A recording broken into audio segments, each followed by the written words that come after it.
Hello friends, class 10th IT में अब हम लोग अपने सब्जेक्ट स्पेसिफिक स्किल्स के यूनिट 2 को डिस्कस करने वाले हैं। अब दोस्तों हम लोग यहाँ आगे कंटिन्यू करेंगे अपने लिब्रे ऑफिस कैल्क को लेकर के। तो जो लिब्रे ऑफिस कैल्क है वो कहीं ना कहीं आपने शायद सुना होगा कि ये एक इलेक्ट्रॉनिक स्प्रेडशीट प्रोग्राम होता है। जैसे कि अपने पास एक्सेल होता है या फिर गूगल का शीट्स होता है। तो ऐसे बहुत सारे सॉफ्टवेयर हैं जो हम लोग यूज कर सकते हैं, लेकिन हमारे कोर्स में और सबसे ज्यादा जो यूज किया जाता है वो भी अपने पास है लिब्रे ऑफिस कैल्क। तो यहाँ पर हम पहले इसके बेसिक्स को डिस्कस करेंगे और उसके बाद दोस्तों हम लोग अपने एडवांस टॉपिक को डिस्कस करेंगे, जैसे कि अपने पास में कंसोलिडेशन आएगा या ग्रुपिंग आएगा या सब टोटल आएगा या गोल स्टिक आएगा या सिनेरियो आएगा। ऐसे जो भी टॉपिक्स अपने पास है, मैक्रोज या कुछ भी, वो सब हम लोग एक एक करके आगे डिस्कस करेंगे। तो सबसे पहले हम लोग यहाँ बात कर लेते हैं एक इंट्रोडक्शन को लेकर के कि आखिर लिब्रे ऑफिस कैल्क है क्या। बेसिकली एक आपके पास इलेक्ट्रॉनिक स्प्रेडशीट प्रोग्राम होता है। तो स्प्रेडशीट प्रोग्राम क्या है? Spreadsheet program is a software application used to organise, analysis and store data in a tabular form. तो दोस्तों हम लोग जब एमएस वर्ड स्टार्ट करते हैं तो एमएस वर्ड में आपने देखा होगा कि वहां पर भी हम लोग अपनी टेबल क्रिएट कर सकते हैं, अपनी टेबल के अंदर अपना डेटा स्टोर कर सकते हैं, लेकिन हम उसके ऊपर कोई कैलकुलेशंस नहीं कर सकते। अगर हमारे पास बहुत सारा डेटा पड़ा है तो हम उसके ऊपर कुछ फंक्शंस या फॉर्मूलाज अप्लाई नहीं कर सकते। हालांकि कर सकते हैं, लेकिन वो बहुत लिमिटेड है। और दूसरा वो स्टैटिक है, वैल्यूज चेंज हो जाने के बाद वो उस वैल्यूज को अपने ऑटोमेटिक जो है वो अपडेट नहीं करता है। तो बहुत सारे इश्यूज हैं। तो और दूसरा ये है कि उसमें एक लिमिटेड डेटा ही आप एंटर कर सकते हैं। तो यहाँ पर यानी कि एक्सेल में या फिर अपने पास में कैल्क में या गूगल शीट्स में या दूसरे जो भी सॉफ्टवेयर हैं, जैसे ओपन ऑफिस का अपने पास में कैल्क है, तो इन सब के अंदर आपके पास बहुत सारी फ्रीडम होती है काम करने के लिए। डेटा को आप टेबुलर फॉर्म में स्टोर करवा सकते हैं और साथ में आप उसको कभी भी आप उसको एडिट कर सकते हैं, मॉडिफाई कर सकते हैं, या फिर अगर हम कहें तो उसके अंदर आप डेटा को स्टोर करने के बाद उसको आप एनालिसिस भी कर सकते हैं। तो यहाँ पर स्प्रेडशीट प्रोग्राम जो है वो डेटा को एनालिसिस करने के लिए, ऑर्गेनाइज करने के लिए, डेटा को स्टोर करने के लिए काम में आता है, जो कि टेबुलर फॉर्मेट में रखा जाता है।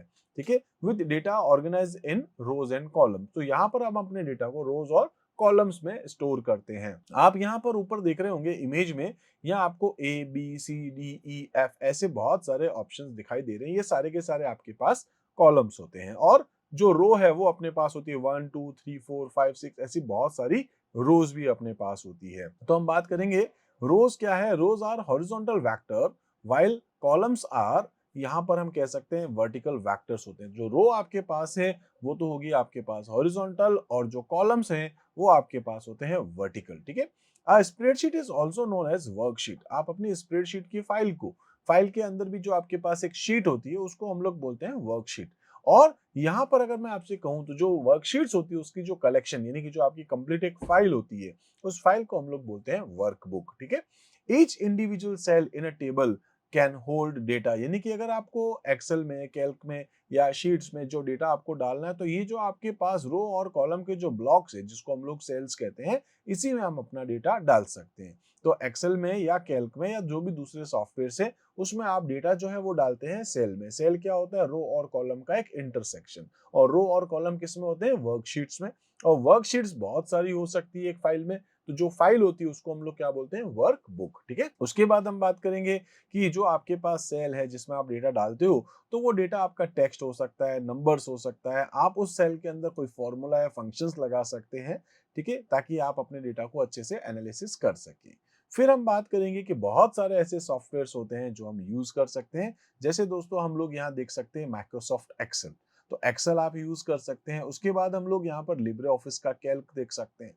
ये लगभग सब एक जैसे ही होते हैं, लेकिन माइक्रोसॉफ्ट एक्सेल के लिए क्या है कि आपको पे करना पड़ता है। लगभग 5,000 के आसपास का अमाउंट है एक साल का, जो कि आपको माइक्रोसॉफ्ट ऑफिस का लगता है। लेकिन अगर आप यहाँ पर कैल्क में जाते हैं यानी कि लिब्रे ऑफिस में जाते हैं, तो ये बिल्कुल फ्री आपको मिलता है। आप इंटरनेट से फ्री डाउनलोड कर सकते हैं, यूज कर सकते हैं। एक जिसमें आपको पैसा देना है, एक बिल्कुल ही फ्री है। तो सीबीएसई आपसे ये नहीं कहता है कि आप पे करिए, इसलिए आपको फ्री वाला ऑप्शन दिया गया है कि आप अपनी स्कूल्स में भी और घर पे भी अगर आप चाहें तो लिब्रे ऑफिस को यूज कर सकते हैं। लिब्रे ऑफिस के साथ साथ दोस्तों अपने पास में ओपन ऑफिस भी आता है, जो लगभग दोनों एक जैसे ही है। मतलब मैं आपसे कहूंगा 95% से भी ज्यादा आपके पास दोनों एक जैसे ही दिखने वाले। तो लिब्रे ऑफिस और ओपन ऑफिस में तो कोई डिफरेंस है नहीं। एक्सेल हाँ थोड़ा सा अलग है। ठीक है, एक्सेल और अगर हम यहाँ क्या इसको लिब्रे ऑफिस की लेकर के बात करें, तो ये भी लगभग लगभग सेम है, फीचर्स लगभग आपको सेम ही देता है, बट थोड़े से फीचर्स हो सकते हैं कोई अलग-अलग जगह पर रखे गए हो और हल्का-फुल्का कुछ चेंज हो सकता है। इसी टाइप से दोस्तों हम लोग यहाँ पर गूगल का शीट्स यूज़ कर लेते हैं। गूगल शीट्स आपने देखा होगा, कई बार यूज़ भी किया होगा। ऐसे ही दोस्तों यहाँ अपने पास में जो कैलिग्रा शीट्स हो सकता है, विकीकैल्क अपने पास हो सकता है, ऐसे बहुत सारे लोटस 1, 2, 3 ऐसे बहुत सारे आपके पास जी-न्यूमेरिक ऐसे भी बहुत सारे आपके पास ऐसे सॉफ्टवेयर्स होते हैं जो हम लोग यहाँ पर यूज़ कर सकते हैं। अब हमारे कोर्स में क्या है दोस्तों, लिब्रे ऑफिस, तो हम लोग यहाँ पर लिब्रे ऑफिस को लेकर के बात करेंगे, ठीक है? तो जो लिब्रे ऑफिस कैल्क है, Calc is the spreadsheet component of Libre office, ठीक है? लिब्रे ऑफिस का ही एक पार्ट है Calc. It is one of the most professional and advanced spreadsheet software.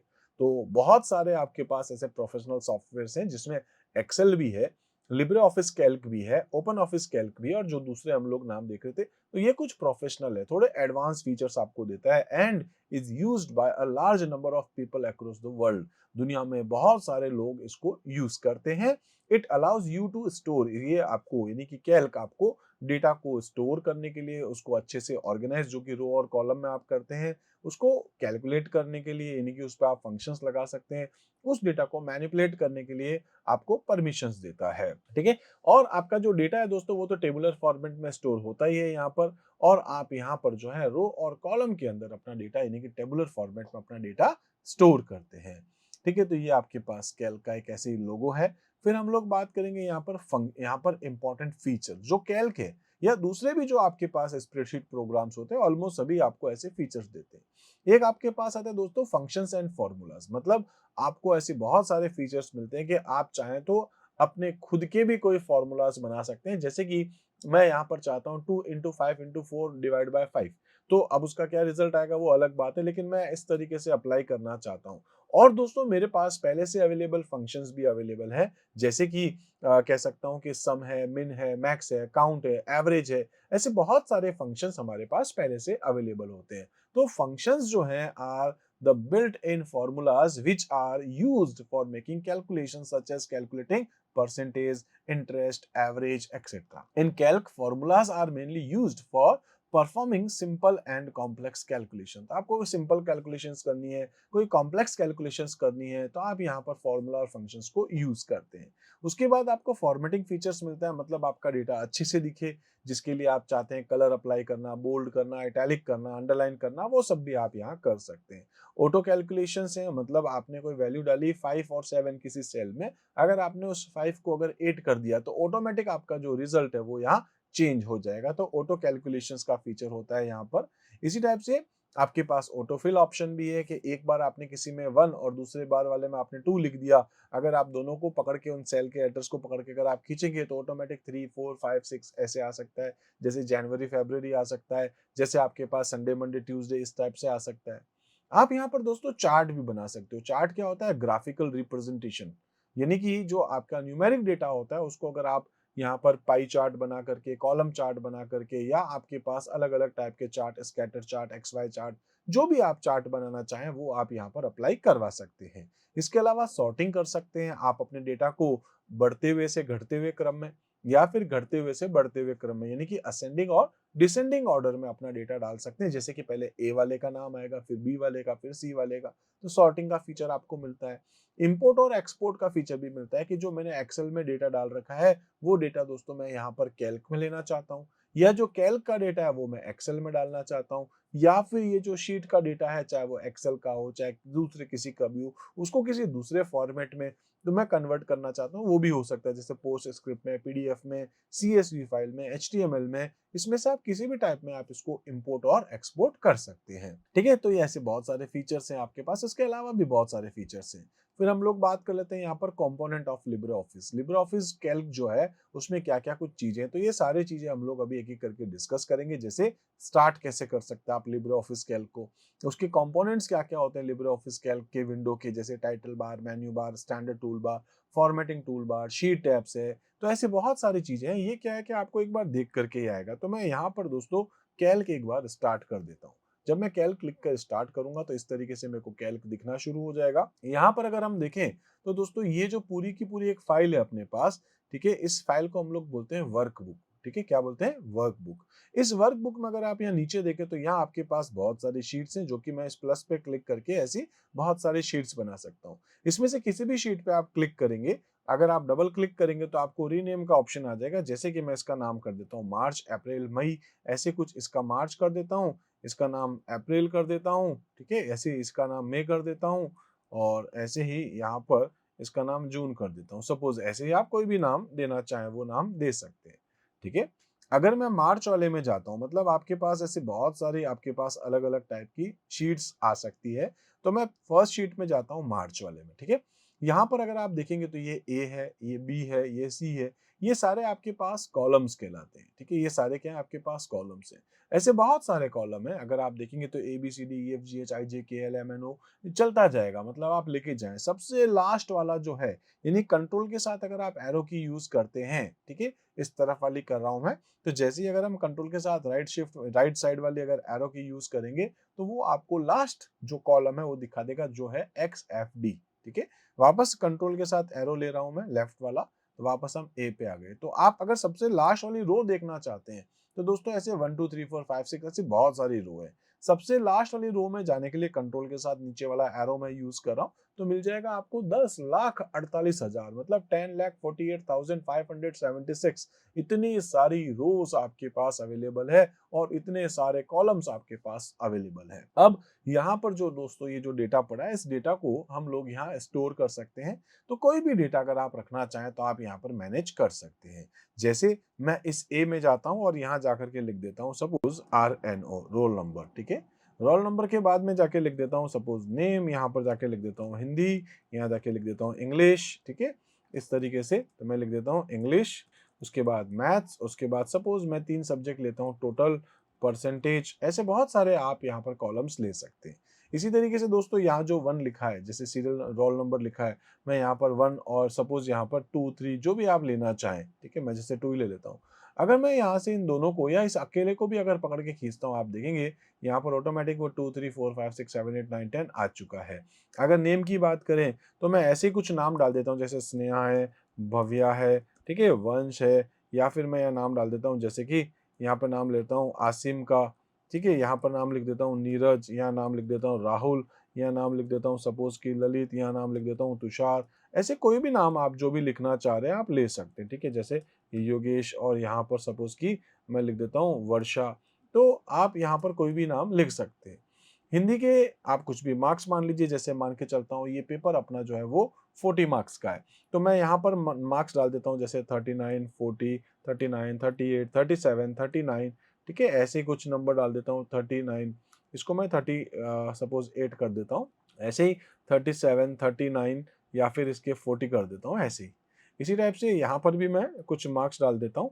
इस तरीके से मैंने यहाँ पर मार्क्स डाल दिए, ठीक है। तो ये कुछ भी आप मार्क्स जो लेना चाहें आप ले सकते हैं। और लास्ट इसमें भी मैथ्स में भी मैं ऐसे कुछ मार्क्स यहाँ पर एंटर कर देता हूँ, ठीक है। मैं क्या कर रहा हूँ दोस्तों, यहाँ पर ये थोड़ा गड़बड़ कर दिया मैंने, क्योंकि मैं 14 मार्क्स लेकर के चल रहा हूँ, ठीक है। तो मैं इसको 38 और 39 और यहाँ पर 37 सपोज 38 39 और 40 और 40 कर देता हूँ। तो मैं यहाँ पर सिंपल सा एंटर करता हूँ, मतलब डेटा डाला और एंटर कर दिया, ठीक है। इसके बाद अगर हम टोटल में आए, तो टोटल के लिए क्या करते हैं दोस्तों, हम लोग लिखते हैं इक्वल्स टू, यानी कि आपका कोई भी फॉर्मूला या फंक्शन शुरू होगा तो उससे पहले आप इक्वल का सिंबल जरूर लगाएंगे। इसके बाद आप यहाँ पर ये बताते हैं कि आपको जो कैलकुलेशंस करनी है वो कहाँ से करनी है। तो दोस्तों यहाँ पर जो C और 2 में आप जो नंबर देख रहे हैं, ठीक है, 39 ये मुझे चाहिए, तो मैं क्या लिख दूंगा यहाँ पर C और 2। आप या तो C2 लिख दे, या नहीं तो फिर दोस्तों आप सीधे क्लिक भी कर सकते हैं, C2 ही आएगा।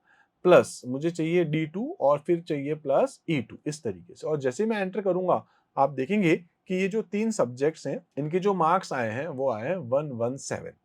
और अगर दोस्तों इस पॉइंट को पकड़ के मैं नीचे की तरफ खींचता हूं तो आप देखेंगे ऑटोमेटिक इन सभी की टोटल अपने पास आ जाती है। इसी तरीके से यहाँ पर परसेंटेज निकालने के लिए मैं लिख देता हूँ इक्वल्स टू, ये वाले नंबर है और ये नंबर आए हैं दोस्तों 120 में से मल्टीप्लाई 100। तो आप देखेंगे यहाँ आपके पास, ठीक है, मैं यहाँ से इसको पकड़ता हूँ, आप चाहें तो सिंपल सा कॉपी पेस्ट भी कर सकते हैं, अदरवाइज इस पॉइंट को पकड़ के आप सिंपल सा खींच सकते हैं। ये जो आपके पास नंबर आ रहे हैं वो कोई पॉइंट के बाद 1 डिजिट आ रहा है, कोई 2 आ रहा है, कोई उससे भी ज़्यादा आ रहा है, तो यहाँ से आप इनको डिजिट्स को कम भी कर सकते हैं। तो आप यहाँ से अगर इनको कम करना चाहें और यहाँ से आप इनको बढ़ाना चाहें तो वो कर सकते हैं। इसी तरीके से ये जो आपके पास में जो शीट्स हैं, इसके अंदर जो डेटा आपने लिखा है दोस्तों, इसको सेलेक्ट कर सकते हैं और फिर उसके बाद आपके पास यहाँ पर जैसे कि मैं एक बॉर्डर लगा देता हूँ, तो यहाँ पर चारों साइड वाला मैं बॉर्डर ले लेता हूँ। ठीक है? इसी तरीके से अगर आपको लग रहा हो तो आप यहाँ से इस रो को सेलेक्ट कर सकते हैं और इसके बाद आप इसके अंदर इसमें कोई कलर या आप इसको बोल्ड जो भी आप करना चाहें कर सकते हैं और ऐसे ही इनके ऊपर भी अगर आप कुछ कलर वगैरह अप्लाई करना चाहें तो वो भी आप कर सकते हैं। जैसे मैं इसमें बैकग्राउंड नहीं लेकर के टेक्स्ट का कलर कुछ भी जो भी आपको अच्छा लग जाए आप चूज़ कर लीजिए। मैं जैसे सपोज़ रेड ही ले लेता हूँ। तो इस तरीके से आप यहाँ पर अपना डेटा स्टोर कर सकते हैं। आई होप दोस्तों ये आपको समझ में आ गया होगा कि कैसे मैंने यहाँ पर एक शीट के अंदर काम किया है। अब ये जो मैंने काम किया है तो इसके लिए मेरे को बहुत सारी चीज़ों के बारे में जानना ज़रूरी है। जैसे यहाँ पर मेरे पास सबसे ऊपर है टाइटल बार। यहाँ देखिए लिखा है अनटाइटल्ड वन ऊपर, ठीक है? मैं थोड़ा ज़ूम करके दिखा देता हूँ, आपको अच्छे से दिख जाएगा। मैं इसको थोड़ा-सा और प्लस कर देता हूँ और एक बार प्लस करता हूँ, आप देखेंगे ऊपर लिखा है अनटाइटल्ड वन। अनटाइटल्ड वन क्योंकि अभी फाइल मेरी सेव नहीं हुई है। तो जैसे ही मैं यहाँ इसको सेव कर दूँगा, वो वाला नाम मेरे को यहाँ पर देखने को मिल जाएगा, ठीक है? तो मैं इसको एक बार क्लोज़ करता हूँ, फाइल को फिर से सेव करता हूँ। सेव करने के लिए दोस्तों कंट्रोल के साथ आप एस दबा सकते हैं या फिर यहाँ पर भी एक सेव बटन है या फिर आप फाइल में जाकर के भी सेव बटन पे क्लिक कर सकते हैं, जिससे आपकी फाइल का नाम, लोकेशन ये आपसे पूछेगा। तो मैं सपोज़ दोस्तों डेस्कटॉप पे अपनी फाइल सेव करना चाहता हूँ और इसका मैं नाम रख देता हूँ सपोज़ कैल्क डेमो, ठीक है? आप इसका कुछ भी नाम रख सकते हैं। मैंने नाम कैल्क डेमो कर दिया, फाइल आपकी सेव हो चुकी है। अगर आप देखेंगे तो ऊपर यहाँ पर इस बार वो नाम आ गया जो हमने लिखा है। फाइल का एक्सटेंशन होता है दोस्तों डॉट ओडीएस, ठीक है? जैसे एक्सेल की फाइल का एक्सटेंशन होता है डॉट एक्सएलएसएक्स। ऐसे ही हमारे पास जो लिब्रे ऑफिस है उसमें कैल्क की फाइल को यानी कि जो शीट्स है उसको उसका एक्सटेंशन मिलता है डॉट ओडीएस, ठीक है? अब यहाँ पर हम लोग बहुत सारी चीज़ों को डिस्कस करेंगे कि ये जो आपके पास बार है जहाँ पर नाम लिखा गया है फाइल का, इसको हम कहते हैं टाइटल बार, जिसके साइड में आप देखेंगे इस तरफ आगे लेकर के आता हूँ तो यहाँ आपको दिखाई देता है मिनिमाइज, मैक्सिमाइज, क्लोज, ये कुछ बटन्स आप देखते हैं, ठीक है? इसी तरीके से अगर हम देखें तो हमारे पास कुछ मेन्यूज आते हैं, जैसे फाइल मेन्यू है, इस पे क्लिक करेंगे तो इसमें खूब सारे और ऑप्शंस हैं। सपोज जैसे मैं न्यू में हूँ तो इसके अंदर फिर से आपको सब ऑप्शंस देखने को मिल जाते हैं, ठीक है? तो ये हमारे पास है फाइल।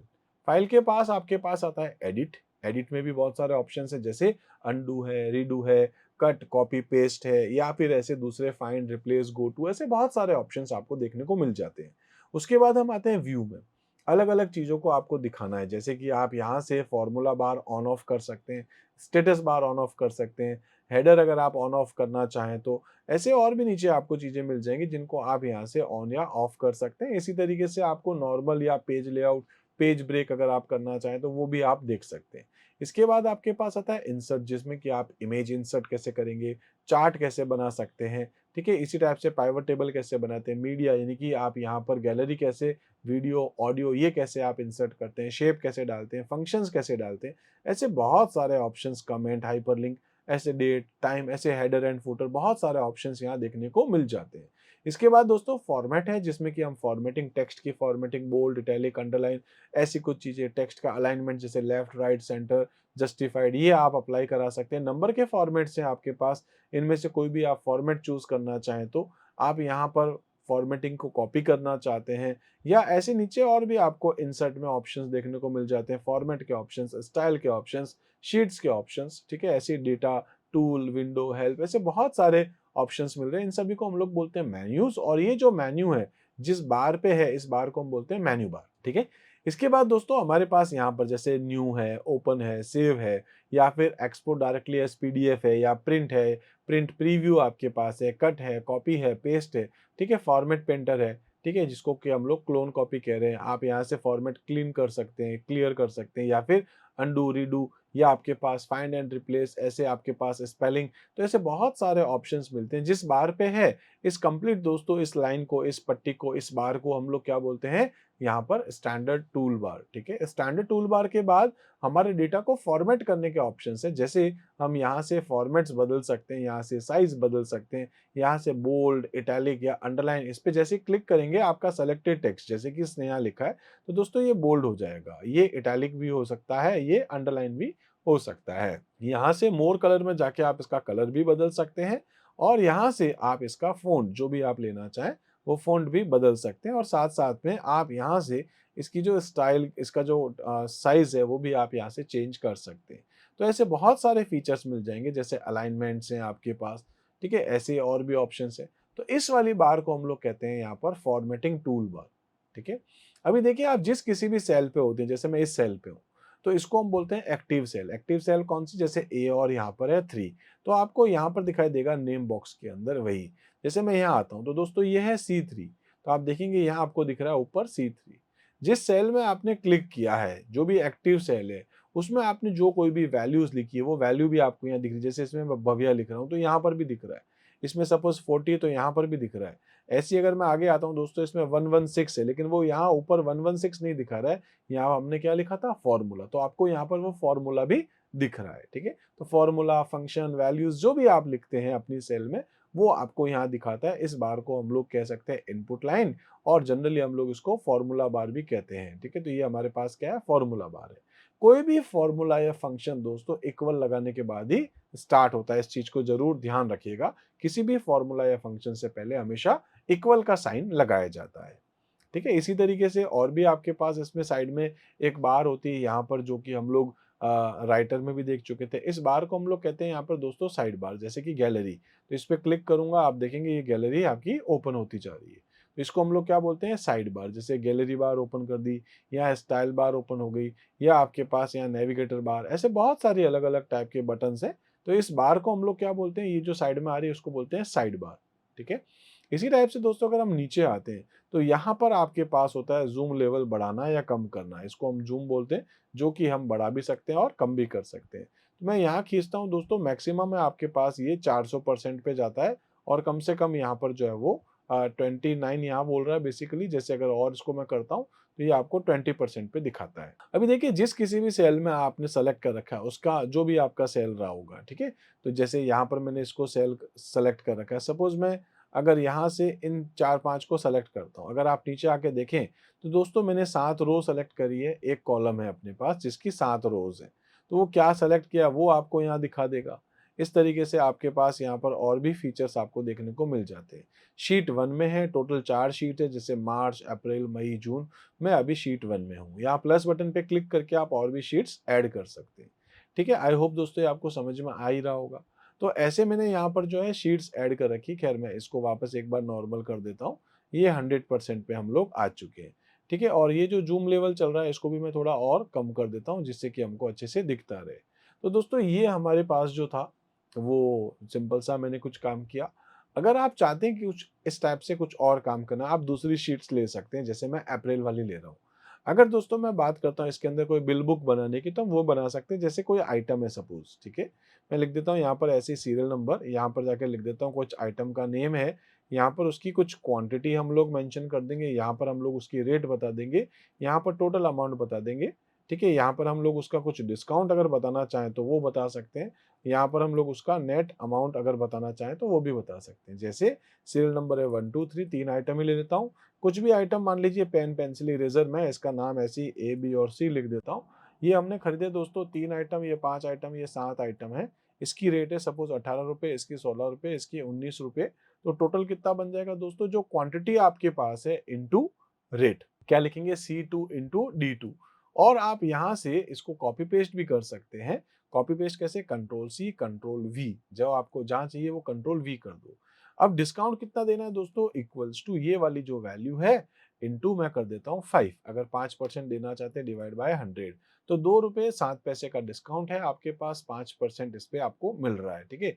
आप चाहते हैं इसको पकड़ के नीचे खींचना, आपको मिल जाएगा वैसे ही जो आप बता रहे हैं।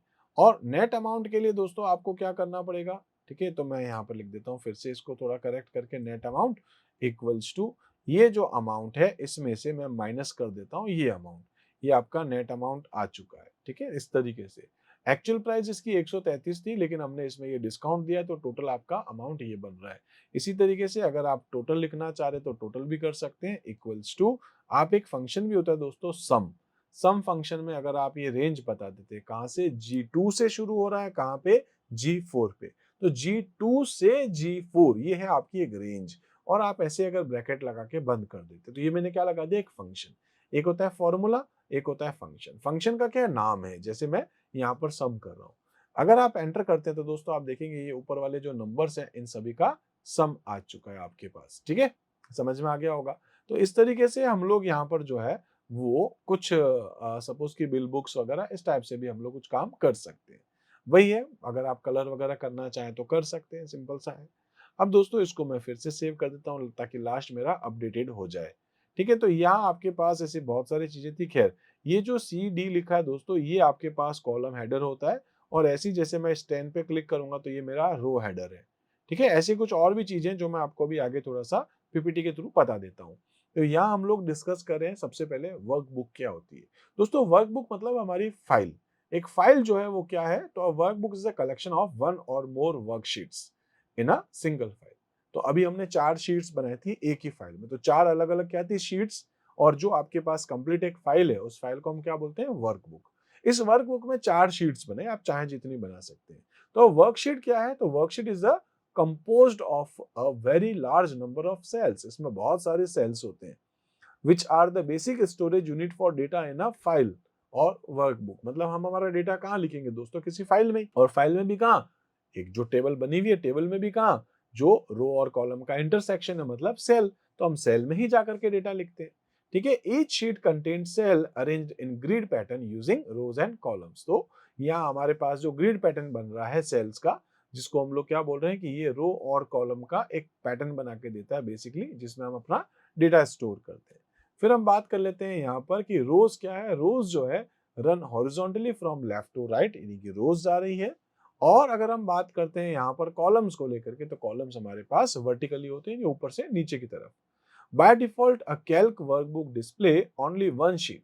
तो आपने देखा होगा जब हमने यहाँ पर थे तो बाय डिफॉल्ट ही एक ही शीट थी, फिर मैंने इसको प्लस कर करके 3-4 और ऐड करी है। तो बाय डिफॉल्ट आपके पास यहाँ पर एक शीट होती है बॉटम में, जिसका नाम क्या होता है, शीट 1। फिर मैंने उस पर डबल क्लिक करके उसको रिनेम करके मार्च, अप्रैल, मई, जून ऐसे नाम रखे हैं। जो आपके पास एक शीट होती है दोस्तों, उसके अंदर in Calc each sheet can have 2 की पावर जो 20 है, यानी कि 10,48,576 उसमें रो होती है। और जो कॉलम है, सबसे लास्ट वाला जो कॉलम था आपके पास में, ठीक है, जिसमें हम लोग अपना डेटा स्टोर कर रहे थे, तो उसके अंदर हम लोग डेटा अपना डाल सकते हैं। खैर, वो आपके पास टोटल 2 की पावर 10 है, जो कि यहाँ पर 1024 कॉलम बन जाते हैं।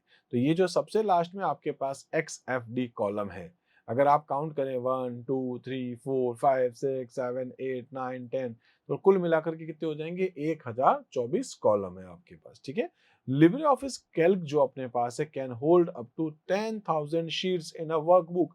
एक वर्कबुक में मैक्सिमम कितनी शीट्स हो सकती है दोस्तों, 10,000 शीट्स। ठीक है, बहुत बड़ी चीज है, एक फाइल में 10,000 शीट्स। उस एक शीट के अंदर भी, मतलब एक जो 10,000 शीट्स में से भी एक शीट में 10,48,576 रो और 1024 कॉलम्स, यानी कितने सारे आपके पास डेटा आप स्टोर कर सकते हैं। ठीक है, तो कॉलम्स जो है वो क्या होते हैं, columns are represented by alphabets on the top of rows. और जो आपके पास एंड रोज जो है वो नंबर से होती है, जैसे 1 2 3, और कॉलम है आपके पास ABCD। ठीक है, इसी टाइप से नेक्स्ट हम बात करेंगे सेल्स क्या होते हैं। तो मैंने आपसे कहा था a cell is an intersection of columns and a row. Row और कॉलम का एक आपके पास इंटरसेक्शन होता है किसी भी वर्कशीट्स के अंदर।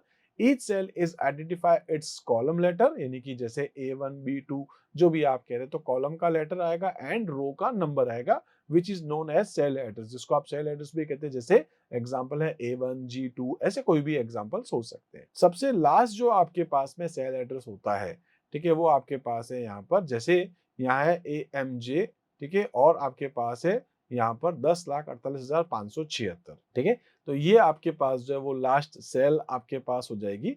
और इसको भी अगर मैं आपसे कहूंगा, तो जैसे अभी इसमें जो चेंजेस आपके पास हुए हैं वो है XFD। ठीक है, तो XFD तक आपका यहाँ जा सकता है। तो बस यहाँ पर एक छोटा सा चेंजेस है दोस्तों, AMJ की जगह XFD। ठीक है, XFD यहाँ पर 10,48,576, मतलब सबसे नीचे अगर आऊंगा तो यहाँ आप जो देख रहे हैं हमारा सेल का एड्रेस सबसे लास्ट वो कौन सा है, XFD 10,48,576। ठीक है, A cell is used to store data such as text, number, formulas, functions, etc. अब जो आपके पास एक सेल है उसमें आप कितना डेटा डाल सकते हैं, मतलब जैसे मैं अगर बात करता हूं यहाँ पर, इसके अंदर मैंने कुल मिलाकर के जो है वो 5-6 कैरेक्टर्स, यानी टोटल 6 कैरेक्टर लिखे हैं मैंने भव्या के अंदर। तो मैं इसके अंदर नंबर ऑफ कैरेक्टर्स कितने लिख सकता हूँ? तो यहाँ कहा जा रहा है a cell can contain up to 32,767 character, 32767 character आप इस एक सेल में लिख सकते हैं, इस एक सेल में।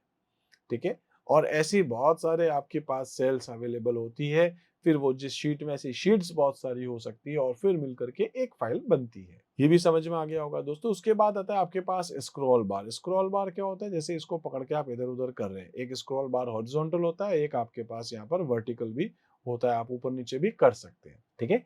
तो scroll bar क्या, in calc there are two scroll bar, horizontal and vertical. We can use these scroll bars to navigate through the body and content of the Calc worksheet. तो आप अपने पेज को ऊपर नीचे navigate करने के लिए इसको यूज में लेते हैं। उसके बाद बात आती है एक्टिव सेल। एक्टिव सेल क्या है? जैसे अगर आप यहाँ देख रहे हैं, अभी लिखा आ रहा है B8, ठीक है? तो मैं यहाँ इसको थोड़ा जूम करके दिखा देता हूँ। अभी यहाँ पे क्या लिखा आ रहा है आपके पास? B3 suppose. मैं इस पे क्लिक करूंगा तो क्या आ रहा है? C3। मैं इस पे क्लिक करूंगा तो क्या आ रहा है? B5। मैं इस पे क्लिक कर रहा हूँ, B2। तो जो भी सेल आप सेलेक्ट करते हैं, जो भी आपकी सेल सेलेक्ट है, जिसकी चारों तरफ एक बॉर्डर बना आ रहा है थिक, इसको हम बोलते हैं एक्टिव सेल। मतलब वैसे तो खूब सारी सेल, लेकिन जिसके ऊपर आप क्लिक करोगे वो एक्टिव हो चुकी है। जो एक्टिव सेल है उसका एड्रेस आपको यहाँ दिखता है, जिसको हम लोग नेम बॉक्स भी कहते हैं। ठीक है?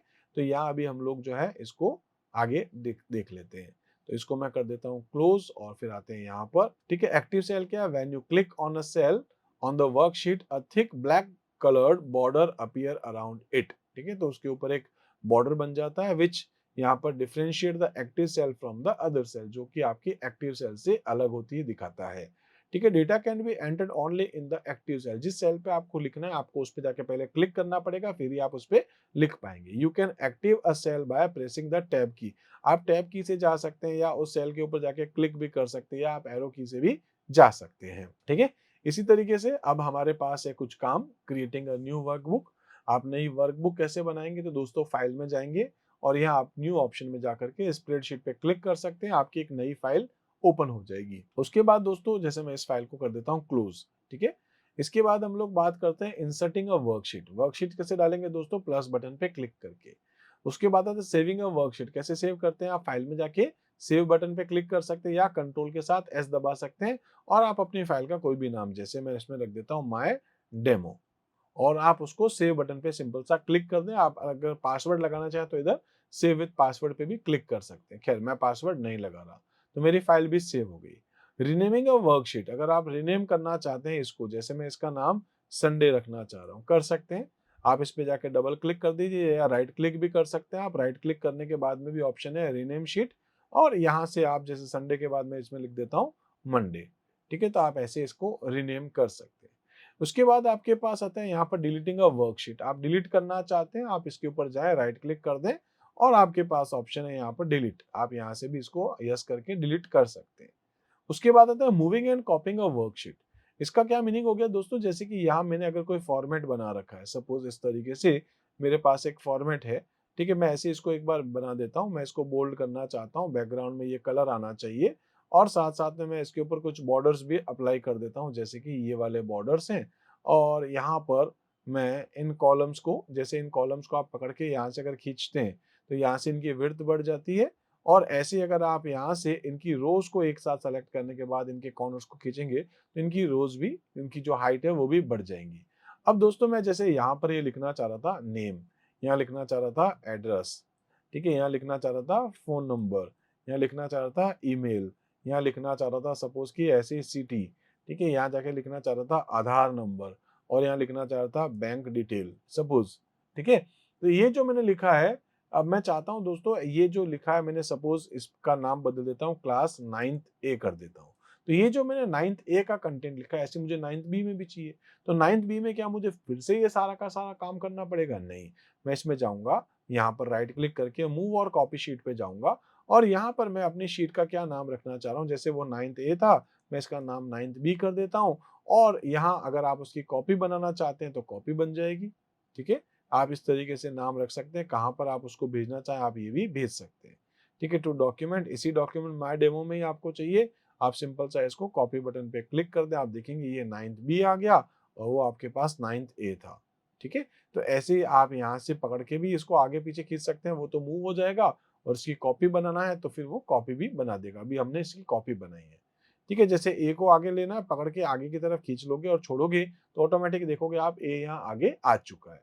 तो इसको अपन कहते हैं मूव और कॉपी। ओपन करना है दोस्तों पहले से बनी हुई कोई फाइल को तो आप कंट्रोल ओ कर सकते हैं या फिर आप इस ओपन बटन पे जाके भी क्लिक कर सकते हैं या फिर दोस्तों आप यहाँ फाइल में जाकर के भी ओपन बटन पे क्लिक कर सकते हैं, जिससे कि आप जैसे ही कंट्रोल ओ करेंगे, मैं यहाँ से चला जाता हूँ डेस्कटॉप पे और जैसे ही डेस्कटॉप पे जाता हूँ सपोज यहाँ पर और मैंने जो अभी फाइल बनाई थी, ठीक है, जो नाम रखा था मैंने कैल्क डेमो, तो आप देखेंगे वो फाइल हमारी ओपन हो चुकी है जहाँ पर आपने लास्ट काम किया था अभी। ठीक है, तो इस तरीके से हमने फाइल को ओपन भी कर दिया है।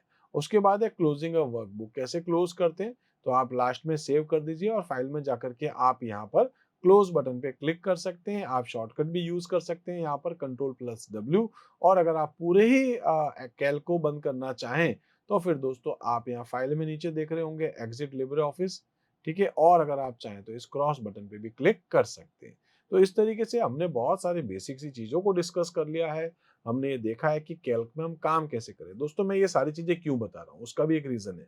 रीजन बस ये है कि कई बार क्या है कि मुझे जहां तक समझ में आता है 9th में हम चीजों को कम टाइम देते हैं, हम दूसरे सब्जेक्ट्स पे ध्यान देते हैं, इंग्लिश पे, मैथ्स पे, साइंस पे, ठीक है, एसएसटी पर, हिंदी पर, तो वहां हम आईटी पे थोड़ा कम ध्यान देते हैं।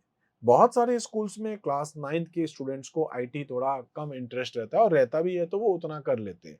लेकिन ज्यादातर बच्चों को अगर नहीं पता है तो वो क्लास 10th में आके सीधे ही कंसोलिडेट पे अगर मैं उनको लेके जाऊंगा तो शायद दिक्कत हो सकती है। आपको बेसिक्स नहीं पता है तो आप सीधे कंसोलिडेट पे कैसे जाएंगे? तो इसलिए मैंने आपको पहले बेसिक्स बता दिए और फिर अब हम आगे जाकर के अपने कुछ एडवांस टॉपिक्स को डिस्कस करेंगे। तो आई होप दोस्तों यहाँ तक आपको सब कुछ समझ में आ चुका होगा। इस तरीके से आज के इस वीडियो में हम लोग इतना ही देख लेते हैं।